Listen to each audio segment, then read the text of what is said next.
কাল ছিল শুভ রথযাত্রা, আর সেই জন্যই সকাল সকাল আগে স্নানটা সেরে পুজোটা দিয়ে নিয়েছিলাম। এই দিনটায় নাকি গাছ লাগালে সেটা ভীষণ শুভ বলে বলা হয়, তো তার জন্যই একটা গাছও লাগিয়েছিলাম। এটা ছিল একটা পদ্ম ফুলের ডাল, যেটা কিনা বর্ষাকালে এখানে বসালাম, আশা করি বেঁচে যাবে। মেলায় যাওয়ার জন্য বেরিয়েছিলাম, আর তখন দেখছি জগন্নাথ দেবের একটা রথ আসছে এবং আমার পাপার রথ টানার সৌভাগ্য হলো। এবছর আমরা রথের ব্যবস্থা করিনি এবং আগের বছরও করিনি, তবে ইচ্ছা আছে সামনের বছর থেকে শুরু করব, কারণ আমি চাইছিলাম যে শুরু করলে একবার সেটা যেন চালিয়ে যেতে পারি। তো মেলার দিকে চলে এসেছি এবং দেখছি হাজার হাজার লোক কিন্তু দাঁড়িয়ে আছে শুধুমাত্র মহাপ্রভুর দর্শনের জন্য। আমরা গাড়িটা রেখে একবার মেলার ভিতর থেকে ঘুরে এসে আবার এসে দাঁড়ালাম, যাতে রথের দড়ি ধরে একবার টানতে পারি।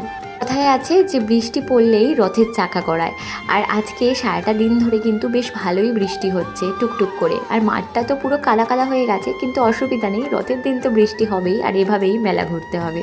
আর এই স্কেচবুকগুলো দেখে না ভীষণ নস্টালজিক হয়ে যাচ্ছি, কারণ আমার ছোটোবেলার এগুলো খুব কাছের জিনিস ছিল, যা এখন অনেকটা দূর হয়ে গেছে আমার থেকে। যাই হোক, আর এই যে মেয়েরা এখানে এসে তো আটকেই যায়। আমি বেশ কয়েকটা জিনিস নিলাম এখান থেকে, আর তারপর রথের মেলায় এসেছি, একটু জিলিপি গজা এগুলো নেব না সেটা কি করে হয়, তাই একটু জিলিপি নিয়ে নিলাম, আর সাথে নিয়েছিলাম একটা গজা।